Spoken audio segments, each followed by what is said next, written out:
everyone, welcome to episode 63 of Viva Physical Media. My name's Emalie. Matt, me, it's Matt. I'm Matt. here. It's Matt over there. I'm working on something over here. And oh, you did it. Check that out. You ever see that movie Explorers?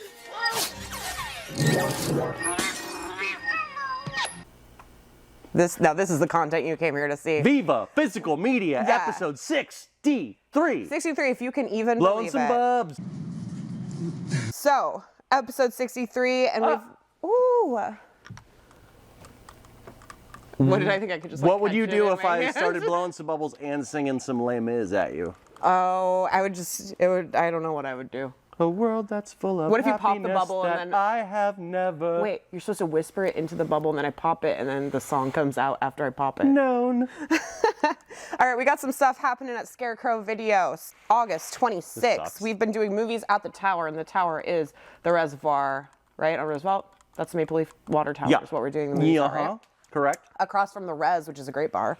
Great dive bar, check it out. August 26th, we are showing Crouching Tiger, Hidden Dragon. It is the last show of the series, so if you haven't made it out, check it out. We're gonna be playing some stuff at Northwest Film Forum in September, which is just around the corner. Matt, can you believe it? September's around the corner already? Yeah. Jesus. September 1st, Unstreamable presents Metropolis. Jazz and Chase are going to introduce it and are going to give away some Scarecrow swag. So check it out September 1st, Northwest Film Forum. Good movie. September 3rd, we're working with Meat Pops, and we've digitized some real VHS-only rarities in our collection and put together a show featuring some of the highlights of queer culture from Seattle and around the globe. So this is going to be a really unique, one-of-a-kind event. Just like watching Matt blow bubbles. So check out Queer Crow Archive. This is the only spot you'll see VHS rarities like this on a screen, so check it out. Go to Northwest Film Forum and get your tickets for that early September. We're also doing September 2nd, a book signing. Yes, with David Kottner, whose book, A History of Violence 1973, really cool book. Tell me about it. It's kind of like a memoir almost of 1973. Here are all the movies that came out on this day in 1973, and here's all the fucked up shit that happened in the world all that day. I love that idea so much. And so, like, I've had it for a few months, and I'm kind of like slowly working my way through it. Maybe we'll eventually do a book club again. It's a really good book club. We've kind of been slacking on reading. Yeah, it's a really, really cool book, and he's a really interesting fellow. I've interacted with him just a little bit online, and he's a really sweet guy, really interesting fellow, cool book. So definitely check out that book signing. Yeah, if you're around. that's gonna be September 2nd. Can I have the bubble bowler thing? It's in there. Oh, it's in there? Yeah. You lost it? Yeah, you gotta fish around. He's also gonna be presenting Season of the Witch at the Beacon on August 31st. Yeah. I might have to make it out for that for sure. Good movie. We also have some new sections. As we talked about last time, we got the Summer Jam section behind us. I don't know if it was up last time. Two bubbles, baby. Catch both. Oh, up. Oh. Hey. I don't know if the Summer Jam section was up last time, but it's up now. And it's all about music movies, basically, that give you a cool, chill, summertime vibe of just like jamming out with a beer on your porch. We have a new Queer Spotlight section, which is now our Hidden Histories, which explores LGBTQIA chosen families, found each other through love and empathy, and communities that thrived under mandated secrecy, individuals who achieved despite threats of personal danger and scandal. Finally, on the Scarecrow news front, we didn't talk about Freddy vs. Jason yet. Oh, talk about it. Well, we're doing a thing. So this August marks the 20th anniversary of what many consider to be the greatest Monster Mash movie of all time, Freddy v. Jason. You know, I still have never seen Freddy vs. Jason. It's pretty good. Ronnie Yu, good movie. And so we are keeping a tally. So if you come into the store, we're keeping a tally of how many times a Freddy jam or a Jason joint goes out the door. So so you pick your team. Yeah. And then, like, whatever team is the winner, if you pick that team, you'll get a free rental. Freddy va por ti. 3, 4, no puedes huir. Yeah, so come in and rent one or the other, or both if you're crazy. Yeah. So that's going on, getting you all ready for October. And then, of course, we have our new TikTok that is just flourishing thanks to the efforts of Malachi and Megan. Yeah. TikTok. So we have a bunch of cool store tours, video spotlights, other fun stuff. So check it out, give us a follow, and more stuff will come up on that as well. And wow, That's a lot of news. Wowie, wowie. Wowie, wowie, wowie, zowie, wowie, wah, and We wah? yeah. My wife. And so forth. and so forth. So yeah, episode 63. Let's fucking go. Fucking do it.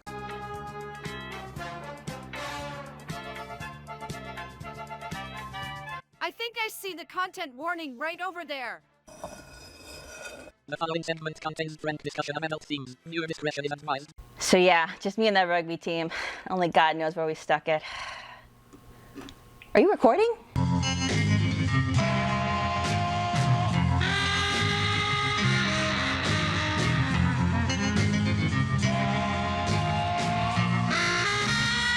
Welcome to Sex with Sandra. I'm passionate about cinema.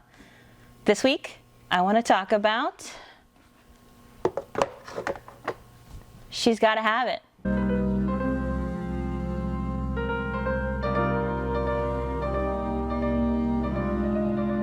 A Spike Lee joint, 1986, which is his directorial debut, actually. This is his first feature film, fresh out of film school. Written, directed, produced, starring, and editing it. Hells yeah. It stars Tracy Camilla Jones, John Canada Terrell, Spike Lee himself, and Tommy Redmond Hicks. It's about a woman named Nola Darling. She's an artist. She lives in Brooklyn, and she is dating 3 men at the same time. I want you to know the only reason I'm consenting to this is because I wish to clear my name. Not that I care what people think, but enough is enough. And they know about it, and they fucking hate it. What do you see in Mars? Well, are your 2 hoodlum friends veggies? Marry material. Noel Darling would never marry a non-modeling, non-weightlifting, pseudo-black man like yourself. And it's a docu-style movie. It's shot in black and white. It's beautiful looking. The movie kind of focuses on the relationship that Nola has with these 3 different men. First up is Jamie. I believe that there's only one person in this world who is meant to be your soulmate. Who's very serious. He really wants to have her be only, actually all of the men just want her to date them, right? That's the whole point of the movie. They hate that she's dating all 3 at once. So Jamie especially really wants her to be his girlfriend. Noel, I don't want a chance not seeing you again. Whatever you want to do, I'll do. Wherever you want to go, I'll take you. And next up we have Greer. I was the best thing that ever happened to Nola Darling. Who is a very self-possessed model, obsessed about his looks. You know, the minute you get fat, I'm leaving you. He's very hot. I don't know. And then we have Spike Lee, who plays Mars. What about Noel Darling? What do you want to know? I thought she was a freak. Who's a motor mouth, funny, goofy guy. He's actually my favorite of the three boyfriends. Okay, turn around. I used to be Panty Man. You smell something? He's great. I like him. They all love Nola, and she all loves them. But that's kind of the problem. They don't see the reason why she wants to date all at once. They want her to choose. And then it kind of just evolves into this relationship of them trying to convince her that they should pick him and not the other guys, right? You know, I warned you from the beginning, but you wouldn't listen to me. If anything, you're in love with my lovemaking, so don't mess it up. The thing is that Nola doesn't want to be possessed by anybody. She likes to be free. And they just can't wrap their head around this. When we be making love, I found myself wondering what other men had been in this bed with her besides the 2 I knew about, doing things to what I felt was mine. Douchebag. They say some heinous shit to her in this movie. They call her a freak, a homewrecker, a sex addict. No good sleeping around stank, bitch. They assume she has a bad relationship with her father, all because she likes to have sex with men and not be in a relationship with them. Isn't that fucked up? Yeah, I think so too. What am I supposed to do? Wait around while you sleep with Jamie and Mars of all people? I never asked you to wait. I think you're sick. The movie was made in 1986, but you know what? Those standards still fucking fly, my friend. I'm sorry to say. But it is a very modern movie, way ahead of its time. The point of view of Nola is very funny because you see her boyfriends from her point of view, and they're obvious flaws and they're obvious like imperfections and their insecurities, and she just kind of laughs at it. She's just like, she kind of plays it off like, no, I like to be free, I like to have my independence. This movie is a great love letter to Brooklyn, just lovely little stills of the neighborhood. So this movie was made on a shoestring budget since Spike Lee was fresh out of film school. Like his parents are in it, his brother helped make the movie, his sister's in it. Supposedly, once the actors were done drinking soda, he would have them save the cans so he could recycle them to make money. The sex scenes are really good. Beautiful cinematography, just the way he lights the body. It's just very hot, very sexy.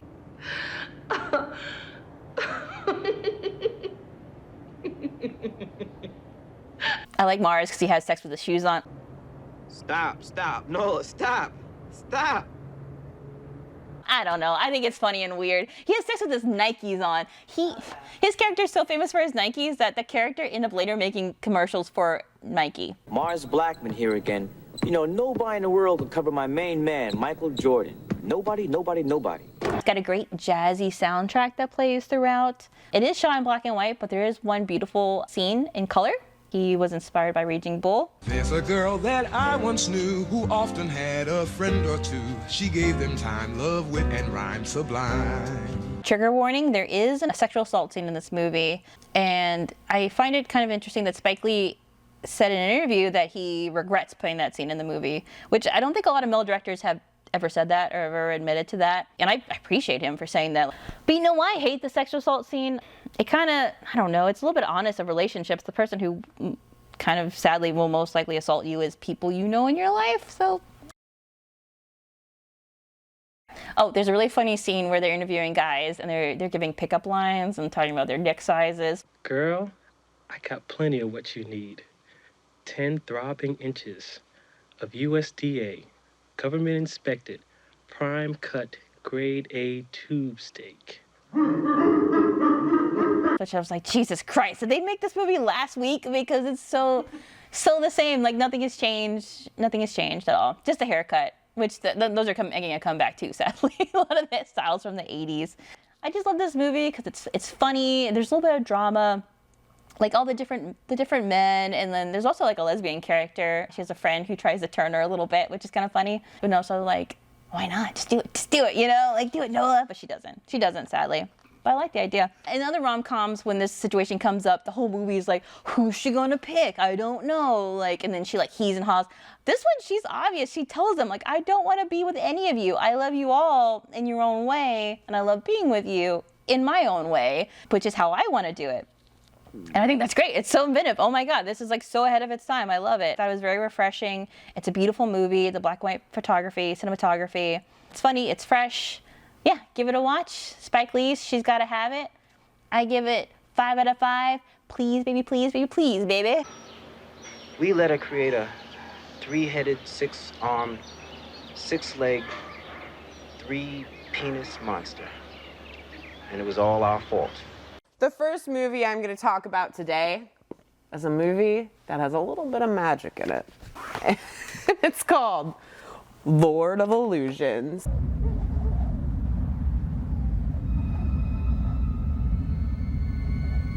I don't know why I never saw this movie before, you guys, because it's completely up my alley.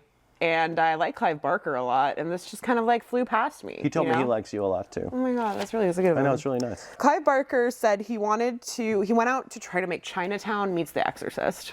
And you know what? He wasn't too far off the mark with this. This movie, I'm gonna give you guys a little bit of plot. This movie starts out in the Mojave Desert, where this cult is just hanging out. And they're just like a bunch of like, just doing cult stuff? Just like young adults. Just hanging out, making out, doing cult stuff, braiding each other's hair and stuff like that. Waiting for the UFO. Just waiting for something to have the apocalypse. And their leader is this guy named Nix. And the fire said to me, Nix, you are my instrument. From now on, you shall be known as the Puritan. Who has kidnapped a little girl who is chained to the wall. Hush! is planning to sacrifice her.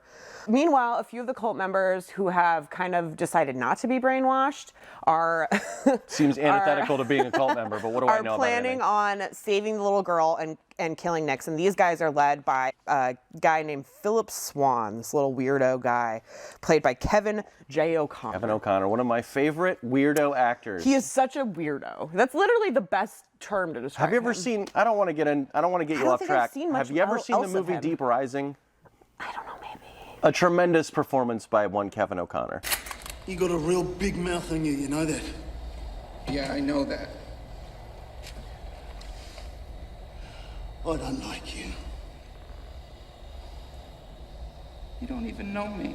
Nix, the cult leader, is also a black magician, like a very dark, spiritual guy, and he's super powerful. So it's harder than they think to destroy him. I knew you'd come.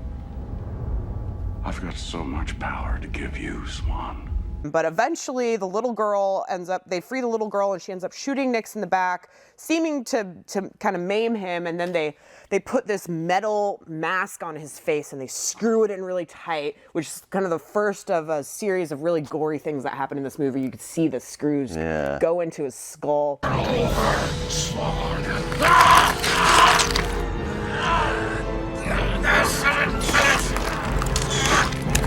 That's a really Barker-y image. Very Barker-y.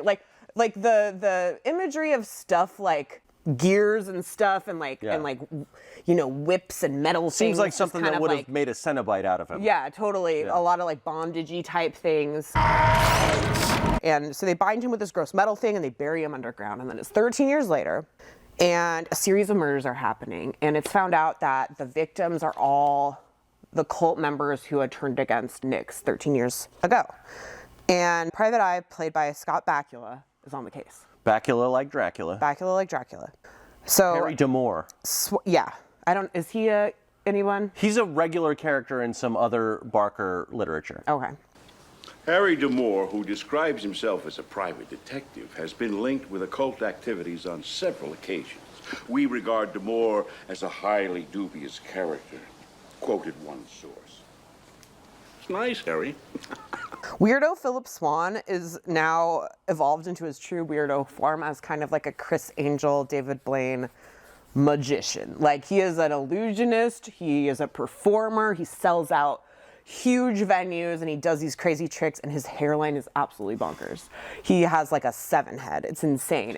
It's absolutely crazy. But it really works for his like showmanship, you know? He's dating the young girl he rescued. She meets with the Private Eye and she's like, hey, I think they're gonna go after my husband. So what's the connection? I don't exactly know. Philip doesn't like to talk about the past. Why not?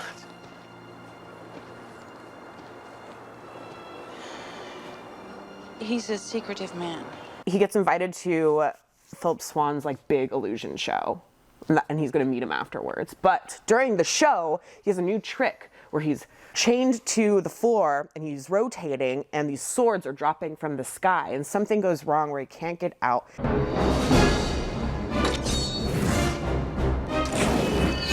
And he seems to be killed on stage, and it's really fucked up and bonkers and looks really awesome. I don't want to ruin like what happens, but it's really, really silly. It's very intense, which I think perfectly describes magicians. Mm-hmm. Silly yet intense, you know? A lot of cool magic trick like stuff, gory kills, creepy torture stuff, skin melting off skeletons, and just like corny investigation, like neo-noir-y stuff too. And then everyone has weird hair. There's also a sequence filmed at the Magic Castle.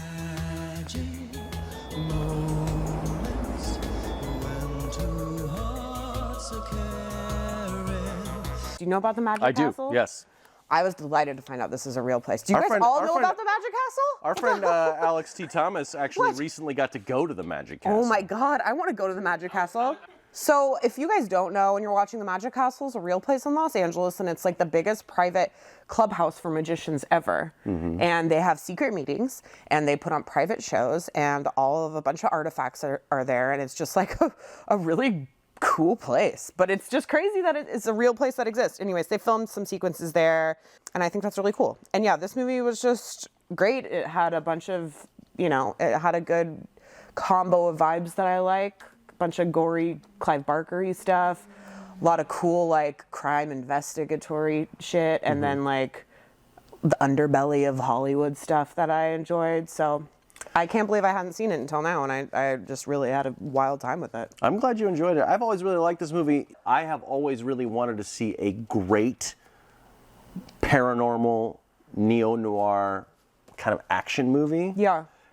And I think this gets close. It gets close, yeah. But in my opinion, there's never been a great one. There's been ones that gets close, like Constantine also gets pretty close. Constantine, yeah. There are a few examples. There's one called Cast the Deadly Spell, which is really fun. Okay. There's many examples of this, but no one's ever done exactly the thing that I want to do. This gets almost, I would say this and Constantine get the closest. Yeah. And I think Scott Bakula was really cool in it too. I like the Harry D'Amour character, like the idea of a guy who's like a private detective, but he works in this like occult world. Yeah. So his you'd watch a Sherlock Holmes movie, just for lack of a better example, like, well, he has all these investigative techniques. Yeah. Well, Harry D'Amour has tattoos that have magic spells on them and stuff. And he's like got charms and like weird artifacts that do stuff. I always thought that was so tantalizing. Yeah. Such a cool idea. It's kind of like how X-Files is a little bit in that way. Totally. If anyone watching has any recommendations about what Matt is kind of looking for. Oh, I'd love to see one that I haven't seen. I would love to. That would be great. A combo of Yeah. that kind of detective shit, the action stuff, and the supernatural Keanu stuff. says he's going to make Constantine 2 finally. I don't believe that's actually going to happen. Literally ever. I don't think it's going to happen, but boy, would I really love to see that. Yeah. So yeah, check out Lord of Illusions if you have it. If it somehow passed your radar like it did for me, like just throw it on. It definitely did not disappoint. Good shit. I haven't had a ton of brain energy in the last couple of weeks. Yeah. So I wasn't able to really commit to anything I haven't even solid. looked at what you picked yet. Right. So, but what I did have was some leftover brain space to like watch some old favorites. That's fine. That's a safe brain space spot to have. My 2 picks are some old favorites. And I would say that these are both like semi-neglected movies, great movies by beloved auteurs for me. So I'm starting with Brian De Palma's Snake Eyes. But it is a hurricane! Yeah, oh, so much fun. Oh my God. I love this banger. movie. I love this movie. It's so wacky. So wacky. Now, when this movie came out, it was widely panned, and notoriously, De Palma changed the ending. There were some yucky test screenings, and there was some special effects that didn't work out, so they changed the ending, and then they released the movie anyway. The studio didn't really promote it properly, and it was sort of like, at the time, it was kind of a slept-on movie. Weirdly, I actually was at a test screening. I actually saw the original ending. Now, at the time in my life, I was a dumb person, and I didn't appreciate De Palma in the way that I do now, and I didn't like the movie.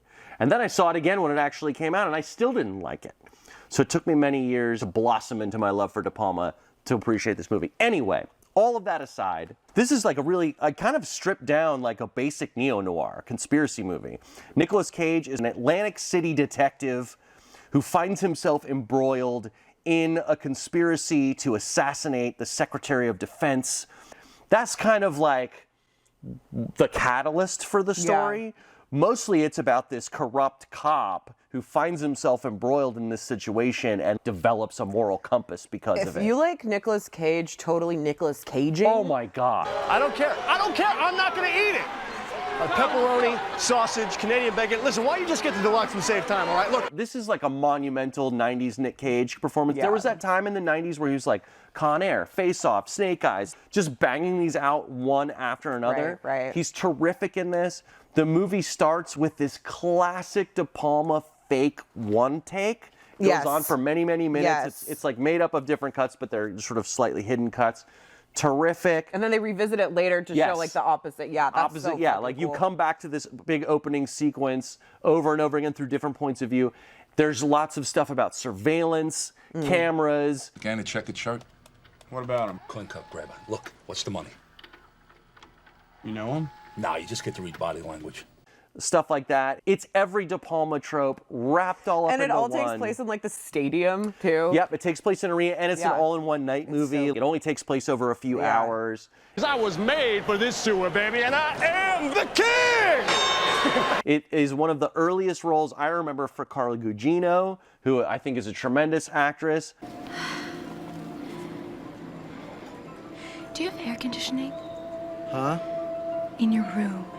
She's terrific in this movie. It's got this really gorgeous color scheme, like it's all purple and gold and green. It looks really cool. There's really good supporting cast. Luis Guzman. No, I got it. Shit! You kind of went the stupid way, didn't you, Cyrus? Oh. I got a cut. I need a medic. John Hurd. I have something else to say. To those that would try to bully us or to terrorize us. Gary Sinise. You ever listen to a man drowning? They don't die quietly. It's under an hour and 40 minutes, just blazes through plot. It's very much like a stripped-down noir film. You know, it all takes place in an enclosed location, in a hurricane, and like there's all these Dutch angles and like weird shadows and stuff. It just happens to be in color. The ending that's in the movie was not the one that was originally intended. I think that both endings work in different ways. The original ending of the movie was much more sort of thematically intact. The idea of the movie is that there is all this corruption and sin, and it can only be washed away by like a deluge, like a biblical, flood. You hear that storm out there? I wish it would blow this whole town No. away. Who's she? So that's what originally happened in the movie. It takes place during a hurricane, and there was a big flood. And the characters actually still reference that at the end of the movie, even though we don't actually see it happen. Yeah. And before I finish, this movie has one of the coolest end credits sequences of all time. And I won't spoil it because it's just too much fun. When you watch Snake Eyes, sit through the credits, enjoy the corny but fun. Meredith Brooks, I want to say, did the song. Fun song. Watch through the end credits because there's like, at the very, very tail end of the end credits, there's a funny gag. Man, I don't think Classic I stayed De for the end Palma credits stuff. last time. It's a great, great movie. And amongst De Palma films, it's really not, I would not necessarily even put in the top 10 De Palma movies. But it's just, that's how many great films he made. I want you guys to watch this, and then I want you guys to watch Port of Call New Orleans. Oh, yeah. Back to back. And, yeah. I think that kind of energy. Yeah. I don't know. Terrific stuff. That kind of Slept on even to this day. And for a long time was not easy to see. There was only like a crummy DVD, and there's a nice Blu-ray now, and it's a little easier to catch. Yeah. Great film, Snake Eyes. Check it out. Check it out. 2,900. I don't want this one. Why? There's blood all over it. Well, aren't you delicate? Okay, so my next movie is called Streets. And it's directed by Kat Shea, who also did Poison Ivy and Carrie 2, The Rage. And Stripped to Kill 1 and 2, yes? Yes, but I haven't seen those ones. Okay. Those ones yet. It stars Christina Applegate, very young Christina Applegate, as a street-smart sex worker on the streets of Venice Beach. Her name is Dawn, and she meets another young runaway named Cy. You a runaway? Sorta. When she has to deal with a very violent dude who is trying to actually kill her. Turns out that guy's a cop. Yuck. Not cool. ACAB. But she gets rescued from Cy, who she initially is super annoyed by because he is just some like dumb rich kid who doesn't really know what life's all about, and he just ran away because he wants to be a rock star or whatever. I'm a musician. Who isn't? I'm on my way to Hollywood. I'm gonna start a group. He doesn't really know the streets. You should have turned right about 20 miles ago. Are you kidding? You know? Not like her. No.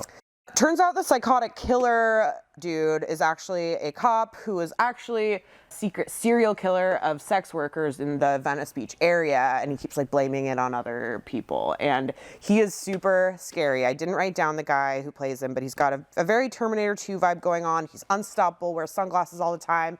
He has this weird gun that like just fucking blows people's heads off, and he is brutal and unstoppable.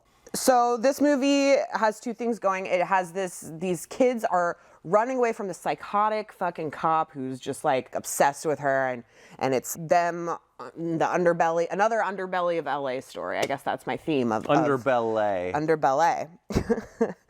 During this time, Cy and Dawn are like falling in love. It's a very sweet coming of age kind of first love story. Hi. She must like you. She never brings guys here.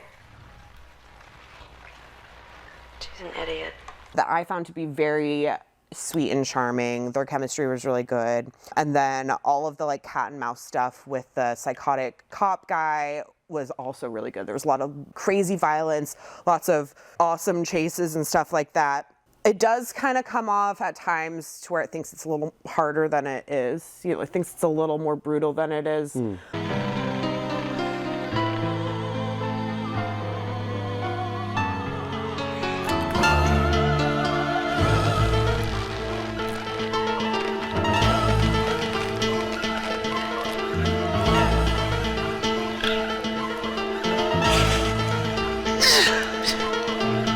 And it doesn't have the most positive moral attitude towards sex work, I think, because it's very dated, but it's a very much like, oh, you know, you can get out of this lifestyle if you like fall in love with the guy from the right side of the tracks kind of vibe. Good point. That's how I got out. But it's a vibe. It's a cool movie. I was into it. I loved the combo of the sweet kind of 80s coming of age, like teenage coming of age, mixed with this intense, just super hyper violent like cat and mouse chase. I thought that was really rad. Also, this movie is responsible for Shea getting funded for Poison Ivy. I feel like I've seen it before, but I don't remember it very well. You've seen it before. You were on Letterboxd. It was on Letterboxd with it? You gave it 2.5. You're iffy. I think you said it was like a Penelope Spheres knockoff.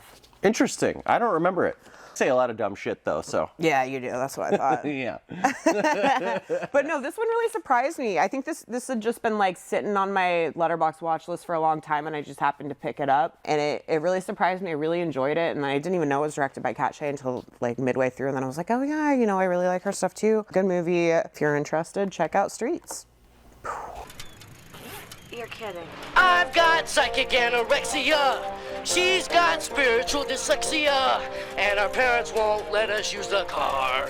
So like I said, I went through some, you know, I was low energy this week, and I went and I did some misbegotten films or sort of like underappreciated films by favorite auteurs. Yeah. So we did Snake Eyes, and many of you know that I am a devout Michael Mann acolyte. Oh yeah, you won't stop talking about it. I know, I won't shut up about it. So I did a movie that I think is really, really terrific, but has kind of been underappreciated in my opinion. Public Enemies from 2009.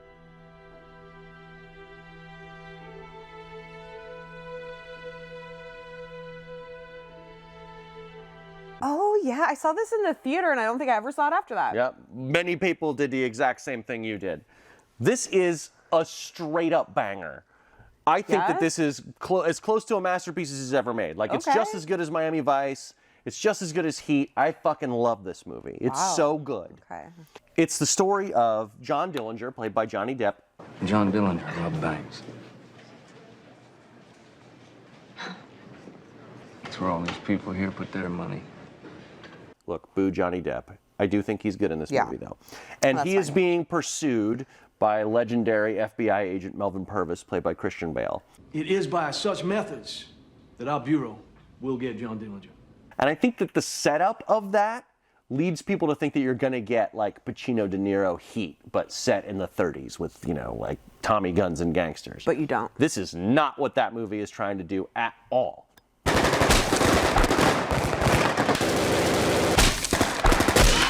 That's a small element of the drama here. Mostly, this is a story, Mostly this is a story about how emerging technological innovations in law enforcement completely sort of destroyed the old gangster romantic paradigm of the bank robber. We have two things Dillinger does not. What are they? The Bureau's modern techniques of fighting crime scientifically, and the visionary leadership of our director, J. Edgar Hoover. That pioneering sort of American idea of like a guy who was sticking it to the man, like kind of a modern day Robin Hood, which is how Dillinger, whether it's true or not, sort of positioned himself in the media. Put it away. Not here for your money, here for the bank's money. And the media is also a very, very big part of this movie as well. The other thing that I think is really interesting about this movie, and one of the things that people continuously, as much as I've spoken about it and talked to other people for many years, hate about it, is that Michael Mann shot it on digital video. So it has a very, very distinctive look. It doesn't have this high gloss, very polished production value of what you would expect from a period piece like this. It has a very immediate, very lo-fi feel to it. He's shooting on digital video frequently in the real locations where the movie is taking place. Let's find this place. Don't worry. Nobody will find us. Come on.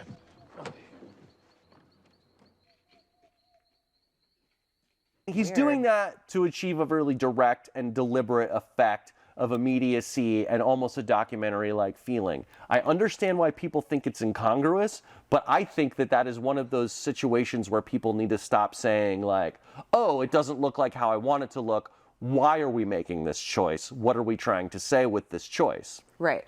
I think it's really interesting. There's a really, really important scene in this movie where Dillinger has been arrested and he is being flown to a jail where he's going to be staying for a little while until he can be put on trial. And it's this really amazing scene where he's getting off the airplane. All this stuff is shot on that digital video. But we're watching all these reporters on the tarmac with the airplane, and they're filming it with film cameras from the 1930s. So we're watching Michael Mann shooting a scene with actual 1930s film cameras, and then juxtaposing that with shooting the same sort of objective movie scene with digital video from today. And we're building this idea of Dillinger as both myth and historical figure, and we're building that into this idea of image making and you know what we pull from those images, what the texture of those images means to us. Finally, to like expand on that, Mann had developed this style up until this point where he was shooting his characters very close up, especially over the shoulder or like really, really close up while they're in motion. Right. And so Dillinger is frequently filmed from right over the shoulder, right here, as he's, you know, robbing banks, doing all this stuff. It happens maybe 15 or 20 times during the course of this movie. And at the end of the movie, Dillinger goes to a movie. He sees a real movie called Manhattan Melodrama with Clark Gable. Value. I can't help it, Blackie. I'm not going to let you die. I've got to commute you. Do you think you're doing me a favor by keeping me locked up in this filthy trap for the rest of my life? No, thanks. In which Clark Gable is kind of playing a version of Dillinger. So he goes to the movies and sees himself, an idea of himself, a representation of himself. No longer the future. He's the past now. He's no longer the future. He's history. And then he leaves the movie, and the last time we get that over-the-shoulder shot, he stops and looks over his shoulder and gets shot in the face. He sees it coming. He sees his future coming after him. It's a terrific film. It's underappreciated. It's more of a, I've taken some flack for calling it a tautological movie. And by that I mean like with the tautology, you're using two different phrases that maybe don't seem congruous to say the same thing. Yeah. So this is a movie it is a tautological film in which it is using both past and present anachronistic technology for a very specific end. It's one of his most idiosyncratic films, and if you know Michael Mann, you know that he is a very idiosyncratic filmmaker. I wish people would appreciate this more. I wish that they would sort of get past whatever issues they have with its sort of apparent aesthetics and move on to sort of its more thematic and structural and historical ideas of representation. Right. Even setting that aside, it is a tremendously well acted, gorgeous, and very exciting action film. If you watched it and didn't like it, if you watched it and were curious but didn't really feel like it had a big impact, I implore you to revisit Public Enemies. I'm convinced, so check it out. What we're doing won't last forever. We're having too good a time today. We ain't thinking about tomorrow. Woof woof. Indeed. It's dog movie time, you guys.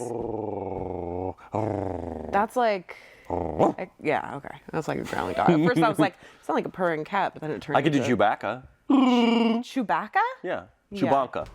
Yes, thank you. What's our Wookiee movie this week? Our Wookiee movie this week is Behave Yourself. Behave.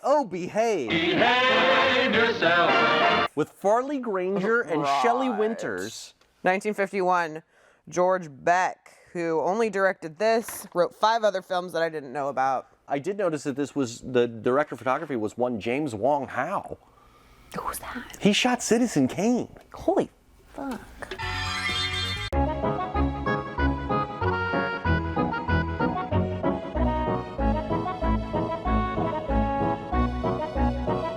This wasn't the greatest, you know. It was fun, and it was 80 minutes. No, I'm saying like what it looked like quality-wise wasn't the greatest quality.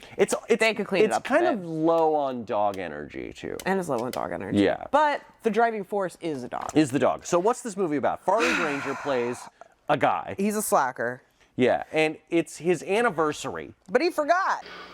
It's a historic day. He's forgotten, naturally. Mother, like all men, only worse. He calls his wife, Shelley Winter, who's at her peak whiny drunk baby mode in this movie. Also, she's at her peak horny mode in this She's horny, too. she's drunk, she's whiny. Yeah. Have another one. All right, but you know what this stuff does to me. Yeah.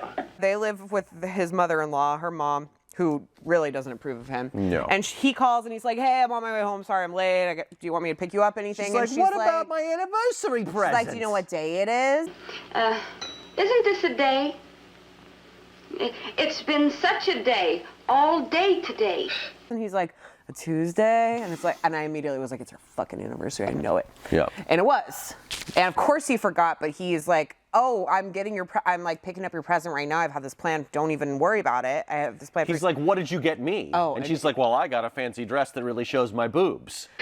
The neckline might be, you know, sort of kind of low.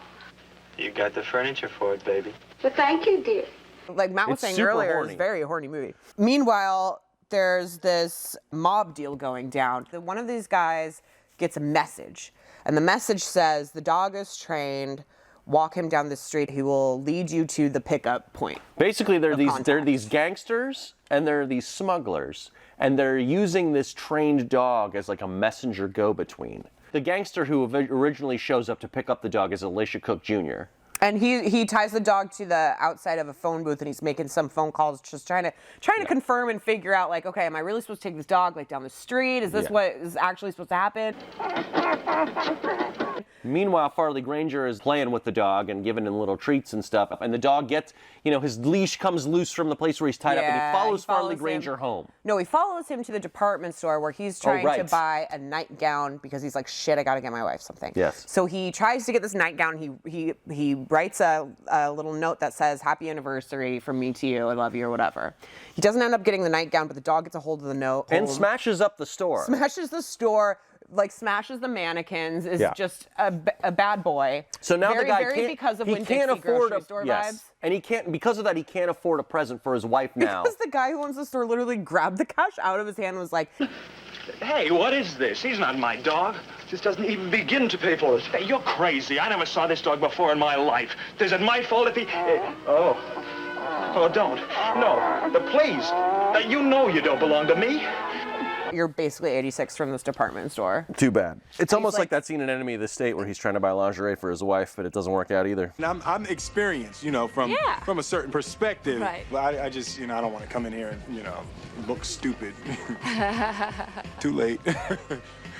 Yeah. So he walks home and he's all pissed off and sad, and he doesn't even have it in his head to have this dog be but the wife is, Shelley Winters is convinced that the dog is an anniversary present. Because she sees him. Sweet.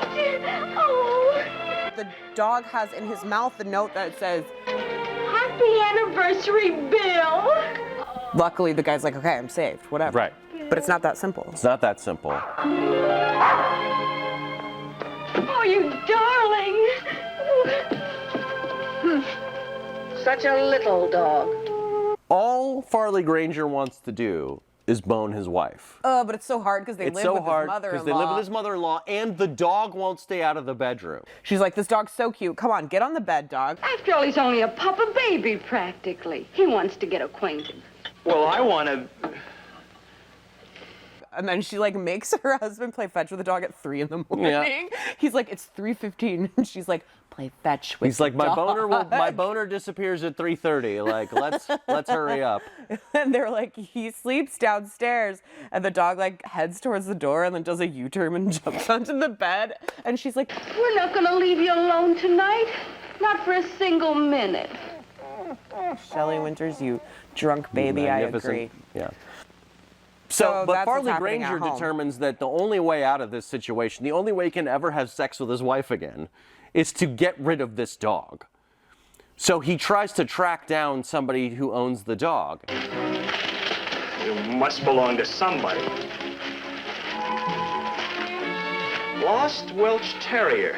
Uh-huh. My child cried all night. A finder, please return reward.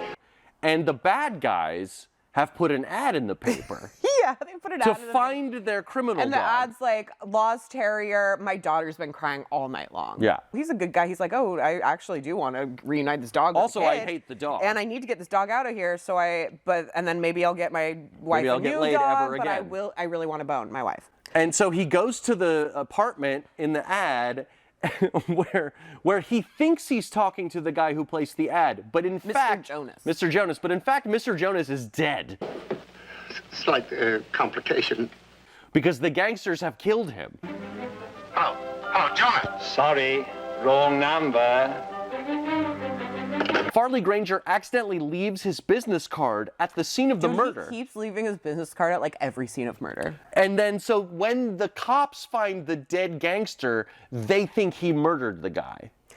And Farley Granger still can't get rid of the dog. Well, the dog is supposed to lead them to where the money is, and the money is $100,000 in counterfeit bills. I really liked the part, by the way, where the one gangster who's like the nerdy one. Hey, we're partners. Partners shouldn't quarrel. Tongue on right. But I don't like tongue. Figures out that he's been a bit of a patsy during the movie, and he finds out that the money's counterfeit, and he's like, You mean I passed 100 G's in a queer? it's like, Because he does. I love old because languages. He sees the wife who's walking Archie. Also, every scene of Shelley Winters walking this dog is like she has never held a leash in her goddamn life. she's like... She's wearing like 7-inch heels, and she's just like, Archie, oh my God, I'm sorry. And then the nerdy gangster guy has the suitcase, and he comes up and he grabs this package out of Shelley Winters' hands and gives her the suitcase because he thinks it's the pass-off. Yes. But really, he grabs a package full of fresh bones and gives her a suitcase full of fake money. Which her and her mother-in-law were really excited about for a while. I know you couldn't have done whatever it is you did. Oh, come on. Let's count it again. Bill? I'm talking about this movie is better. It's It getting is better, right? It's getting better. Everybody is like sort of coming together at Farley Granger and Shelley Winters' apartment at the end of the movie, and Farley Granger manages to either subdue or kill all of them. At the end of the movie, there are multiple dead bodies. Yeah, everyone's just laying out on the floor. The dog has been pistol whipped. His wife has fainted. Yes. So the room Shelley is Winters full has of fainted. just bodies. Two of the gangsters, the nerdy gangster, and there's like kind of a more like macho one. One guy's like, I passed 100 G's on the queer. And the other guy's like, I wouldn't double cross a pal, would you? And then they just shoot each other. It's like like they triple trade. cross. And they're dead. Yeah. Farley Granger knocks out one of the other gangsters, and then the final gangster is Lon Chaney Jr. The cops are coming. There's been gunshots. You hear sirens out the window, and Lon Chaney Jr. is like, "You better get me out of here, or I'm gonna plug you." Farley Granger is like, "Well, take the fire escape." The other one.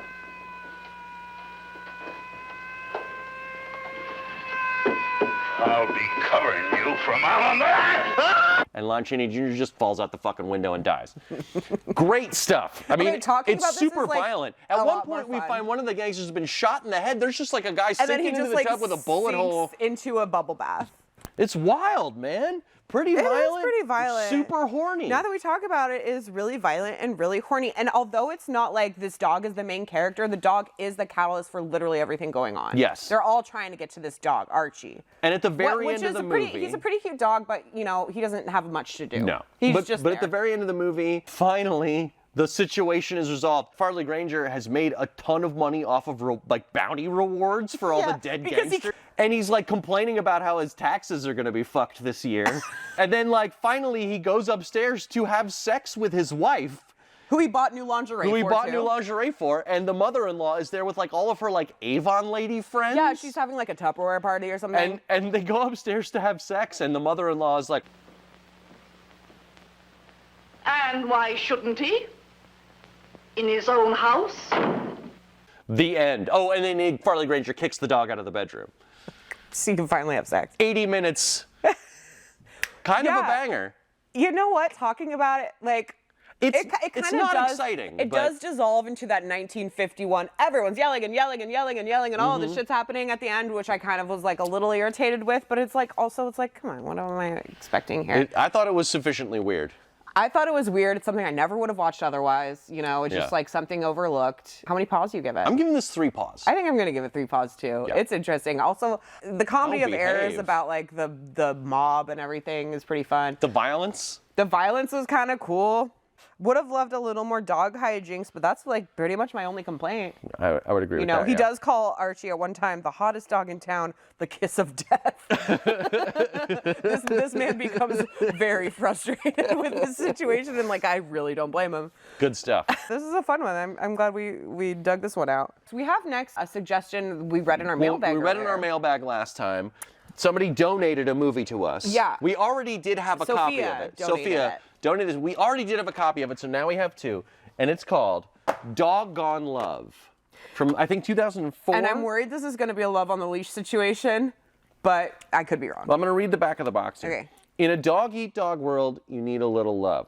Stephen Merritt, a research-obsessed writer, is mistaken for being gay by Rebecca, a young veterinarian assistant. He decides to play along in order to do research for his floundering novel.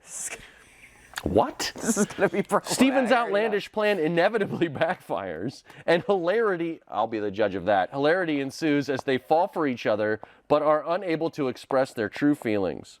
What about the dog? Sex lies in doggy bones, it says on the front here. It doesn't even talk about the dog in the back, though. No, oh, the he's dog, a vet assistant? The dog is unmentioned. Okay, we'll give this a shot. We'll give it a shot.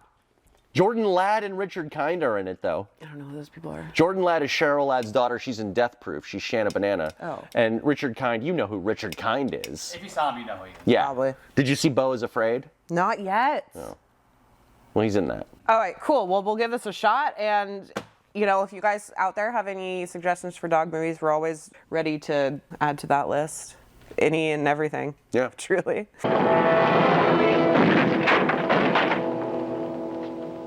That's Mr. Newman. Now that's what I call a charmingly furnished room.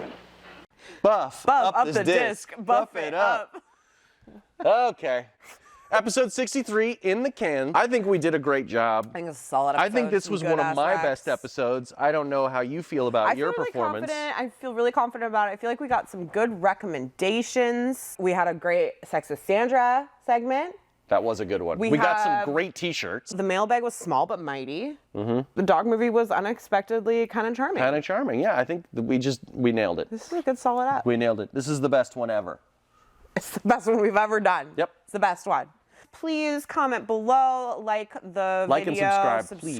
Tell all your friends to watch. Email us, viva@scarecrow.com. Follow us on Twitter. All of our Twitters are down below. Or, I'm sorry, X. All of our X's are down below. What do you even say with that? I still call it Twitter. I'm not caving to the woke mob. We have our letterbox list of all the movies we've covered. We also have our letterbox list of all the dog movies we've covered. Also follow Scarecrow on Letterboxd because we're starting to really have some activity there as well. We're on Blue Sky now too. Scarecrow? Mm-hmm. Oh, interesting. Yeah. So am I, and you, and I think Rich. So I guess if you're over there. Sandra, not on Blue Sky. Don't worry about that. Don't worry about it. Just look for us everywhere, and if you find us, follow us. How about that? There you go. How about that? on 5030 Roosevelt Way, Northeast Seattle, Washington 90105. If you want to send us a mail or come into the store, you can also rent by mail. No matter where you are, you can check out our collection and be a part of the Scarecrow community. Family. The family. Because when you're here, Your family. community. Well, I fucked it up. Bye. Okay, see you next time. Viva Physical Media forever and ever. Amen.